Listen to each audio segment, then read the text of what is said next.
The live TV, सच सबसे आगे। नमस्कार, द लाइव टीवी देख रहे हैं आप। आपके साथ मैं हूं आदित्य कुमार।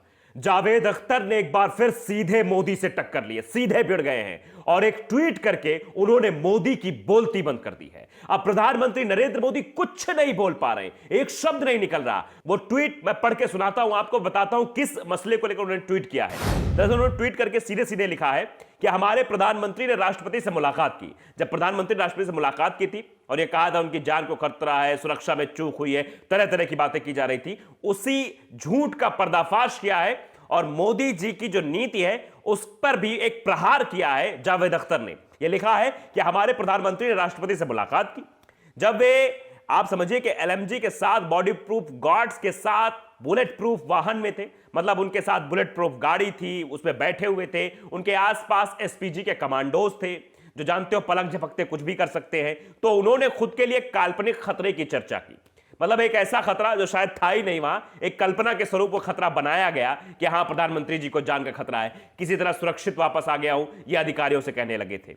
लेकिन एक शब्द भी नहीं कहा। अब देखिए कहां जावेद अख्तर इशारा कर रहे, इस बात को बड़े गौर से समझिएगा आप कि लेकिन एक शब्द भी नहीं कहा जब 200 मिलियन भारतीयों को खुले तौर पर नरसंहार की धमकी दी गई थी। एक शब्द नहीं बोला धर्म संसद जब इस तरह की बातें हो रही थी।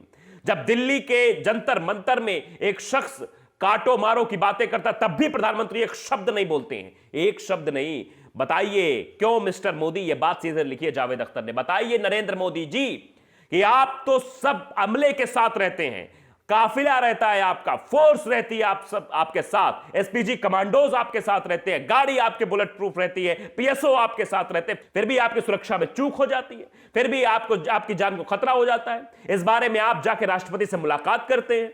लेकिन आप बताइए कि देश में 200 मिलियन भारतीयों को जान से मारने की धमकी दी जाती है, उनके नरसंहार की चेतावनी दी जाती है, खुले मन से बात की जाती है, लेकिन फिर भी आप एक शब्द नहीं बोलते हैं। अगर आपकी जान को खतरा है, आप सारी सुविधाओं से लैस है, उसके बाद भी आपकी जान को खतरा है, तो बताइए 200 मिलियन जो भारतीय हैं जिनके बारे में इस तरह की बातें कही जा रही हैं, उनके ऊपर कितना बड़ा खतरा मंडरा रहा होगा। क्या उनके भी जान की परवाह है? क्या उनके बारे में सरकार सोचेगी? क्या अल्पसंख्यकों के हितों की रक्षा करना सरकार का अधिकार नहीं है? ये कई सारे सवाल हैं जो जावेद अख्तर ने दागे हैं और इन सवालों से भारतीय जनता पार्टी और स्वयं प्रधानमंत्री भी चुप हो गए। अब इस पर जवाब नहीं दे पा रहे प्रधानमंत्री नरेंद्र मोदी कि क्या बोले, क्योंकि जावेद अख्तर ने पोल पट्टी खोल कर रख दी है। वो जो हुआ था पंजाब में और प्रधानमंत्री जिस तरह से वहां से वापस आए थे और जिस तरह अधिकारियों पर टूट पड़े थे, अधिकारियों से कहा था कह देना अपने मुख्यमंत्री से कि जरा जिंदा वापस लौट रहा हूं, इस तरह की बातें सिर्फ और सिर्फ अन्य राज्यों के चुनाव में भुनाने की कोशिश मात्र थी। उस कोशिश को बेनकाब कर दिया है, उस कोशिश को तार तार कर दिया है कि आप बताइए, आपके ही देश में, आपकी सरपरस्ती में इशारा है एक तरीके से, कुछ ऐसे संगठन चल रहे हैं, आप जानते हैं, चाहे वो यति नरसिंहानंद हो, चाहे वो बजरंग दल हो, जो बहुत सारे संयोजक प्रयोजक पता नहीं क्या क्या आ जाते हैं, वो लोग आ जाते हैं, कहते हैं कि भैया हम तो धर्म की रक्षा करने आए हैं, धर्म रक्षत रक्षता, ऐसी बात करते हैं, जबकि उनको इसके अलावा कुछ नहीं आता है, बस यही शब्द पता होता है। इसके अलावा धर्म के बारे में, शास्त्रों के बारे में, वेदों के बारे में, पुराणों के बारे में, उपनिषद के बारे में कोई जानकारी नहीं होती। वो इस तरह के शब्दों का इस्तेमाल करते, फिर भी उन पर कोई कार्रवाई नहीं होती है साहब, उनकी गिरफ्तारियां नहीं होती साहब, उन्हें जेल में नहीं डाला जाता साहब। आज भी यति नरसिंहानंद जेल में नहीं है, आज भी सुप्रीम कोर्ट ने इस मामले पर सुनवाई की बात कही है, लेकिन वो जेल में नहीं है, वो बाहर टहल रहा है, बिंदास बोल रहा है, यूट्यूब चैनल्स पे जाकर अपनी बातें रख रहा है, तरह तरह की बातें बोल रहा है। आप समझिए कि जो इस देश का अपमान कर रहा हो, जो इस देश में एक विशेष समुदाय को टारगेट करने की कोशिश कर रहा हो, वो खुलेआम घूम रहा है। पिंकी चौधरी को आप ले लीजिए, क्या किया था जंतर मंतर पे इसने, जंतर मंतर पर मुस्लिमों को काटने और मारने की बातें कही थी, 24 घंटे के अंदर रिहा कर दिया गया और रिहाई के बाद किस तरह का जश्न मनाया गया था। क्या यह सब तस्वीरें प्रधानमंत्री नरेंद्र मोदी को नहीं दिखती हैं? क्या इसको लेकर प्रधानमंत्री नरेंद्र मोदी कभी राष्ट्रपति से मुलाकात करेंगे, बातचीत करेंगे कि राष्ट्रपति महोदय बताइए 200 मिलियन भारतीयों को इस तरह से धमकी दी जा रही है, आप बताइए, इस पर कार्रवाई करिए। लेकिन ऐसा कभी नहीं होगा। जबकि अपने ऊपर बनाती है, थोड़ी सी बात हो जाती है तो उसमें भी एक मार्केटिंग जो निकालनी है, किसी तरीके से उस पूरे मसले को चुनाव में भुनाना है, राजनीति करना है, तो उस पर तुरंत राष्ट्रपति से मुलाकात हो जाएगी। आने के बाद राष्ट्रपति से मुलाकात होगी, चर्चा होगी, देखिए हमारी जान को खतरा हो गया है।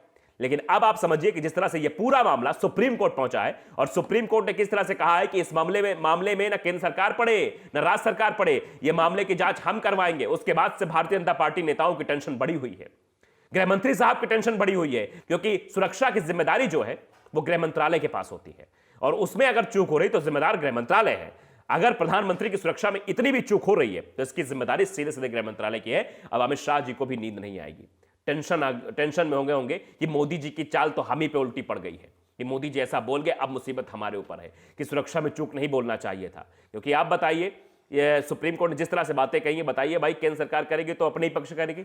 जिस तरह से सॉलिसिटर जनरल तुषार मेहता को कहा है सुप्रीम कोर्ट ने चीफ जस्टिस ने कहा है कि आप तो खुद ही बता रहे हैं, आप एसएसपी के ऊपर कार्रवाई कर रहे हैं, सब चीजें कह रहे हैं, ऊपर से आप उसको दोषी भी ठहरा रहे हैं। तो इस तरह की चीजें आज सुबह हुई हैं। लेकिन जावेद अख्तर के ट्वीट ने मोदी जी की नींद उड़ा दी है। ये सवाल अपने आप में अहम है कि आप बताइए, अपनी सुरक्षा के लिए आप मिल सकते हैं राष्ट्रपति से, देश के नागरिकों की सुरक्षा के लिए आप राष्ट्रपति से नहीं मिल सकते। आप कोई ऐसा काम नहीं कर सकते, आप एक ट्वीट नहीं कर सकते कि लाओ ट्वीट कर देता हूं, लाओ अधिकारियों को फोन करके चेतावनी दे देता हूं कि ऐसे लोगों को जो ऐसे ही बातें कर रहे हैं उनको तुरंत जेल में डालो, जो धर्म संसद के नाम पर आतंक फैलाने की कोशिश कर रहे हैं, जो जगह जगह एक नफरत फैलाने वाले लोगों की फैक्ट्री चला रहा है। इस पर लेकिन कार्रवाई कभी नहीं होगी, कभी यति नरसिंहानंद पर कार्रवाई नहीं हो रही है। वो तो भला हो भूपेश बघेल सरकार का छत्तीसगढ़ में कि उन्होंने कालीचरण को तुरंत गिरफ्तार कराया मध्य प्रदेश से, भाग रहा था वो, और बाद में जब गिरफ्तारी की बात आ गई थी तो कैसे बिलबिला रहा था, नहीं मैं तो फैशन के लिए भगवे कपड़े पहनता हूं, मैं तो कोई महाराज नहीं हूं। तो ये ऐसे लोग हैं जो देश में इस तरह की बातें करते हैं, लेकिन उसके बाद भी कोई कार्रवाई नहीं की जाती ऐसे लोगों पर। चलिए, कुछ रिएक्शंस भी हैं, वो भी जानना जरूरी है, वो मैं पढ़ के आपको सुनाता हूं। मनीष है, उन्होंने भी एक ट्वीट किया है, लिखते हैं जावेद ने फिर दागा सवाल, पीएम मोदी की राष्ट्रपति से मुलाकात पर खफा हुए जावेद अख्तर, बोले नरसंहार की धमकी पर एक शब्द नहीं कहा। बिल्कुल सही बात है, एक शब्द नहीं कहा। जिस तरह से नरसंहार की धमकी दी गई, ना ही कुछ कहा उन्होंने। तो आप समझिए जावेद अख्तर साहब का जो ट्वीट है, एक एक शब्द ये दर्शाते हैं कि प्रधानमंत्री नरेंद्र मोदी इसके लिए ऐसे हो जाते हैं, उसके लिए वैसे हो जाते हैं। मतलब आप समझिए कि जो दोहरा चरित्र प्रधानमंत्री का वो दिखाई देता है। मतलब प्रधानमंत्री किसके लिए होते हैं? सीधे तौर पे आप बात समझिए, प्रधानमंत्री देश के लिए होते हैं, देश के प्रधानमंत्री होते हैं, देश के नागरिकों की सुरक्षा, अल्पसंख्यकों, उसमें अल्पसंख्यक भी आते हैं, जबकि मोदी जी खुद ही कहते हैं सबका साथ सबका विकास। तो क्या उसमें से अल्पसंख्यकों को बाहर कर दिया गया है?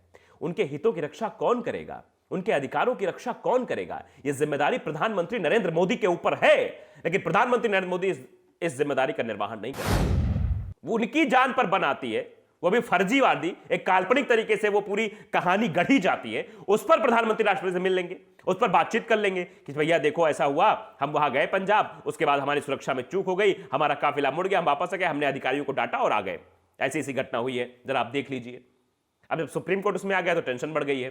तो आप समझिए कि ये सब चीजें प्रधानमंत्री कर सकते हैं, लेकिन इस देश के नागरिकों के हितों की रक्षा के लिए प्रधानमंत्री कभी ना राष्ट्रपति से मिलेंगे, कभी ना अधिकारियों को बताएंगे कि इस पर कार्रवाई होनी चाहिए, और ना उन पर कार्रवाई होगी, और ना ही प्रधानमंत्री एक शब्द बोलेंगे। सबसे ज्यादा बोलने वाले प्रधानमंत्री कहे जा रहे हैं मोदी जी। मन की बात करेंगे, हर महीने आ जाएंगे मन की बात करने रेडियो पर, लेकिन उसके बाद प्रधानमंत्री नरेंद्र मोदी के पास इतना समय नहीं है कि अगर अल्पसंख्यकों को इस तरह से बातें कोई कही जा रही है, कहीं पर ऐसा हो रहा है तो नहीं कहा जाएगा, क्योंकि इसके पीछे जो चल रहा है आप सब जानते हैं। मैं कई वीडियोस में मैं इसका जिक्र कर चुका हूं कि यही तो साजिश है कि लड़ाना है, राज करना है, वोट लेना है। जो अंग्रेजों ने किया था वही आज भारतीय जनता पार्टी कर रही है कि आपस में लड़ाओ और राज करो।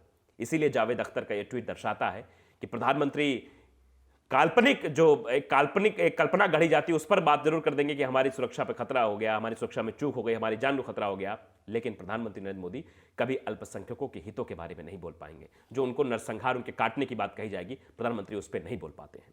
तो लाइव टीवी को अगर आपने सब्सक्राइब नहीं किया है, सब्सक्राइब जरूर करिए, बेल आइकन दबाइए, ताकि सच खबर आप तक पहुंचती रहे। नमस्कार। द लाइव टीवी, सच सबसे आगे।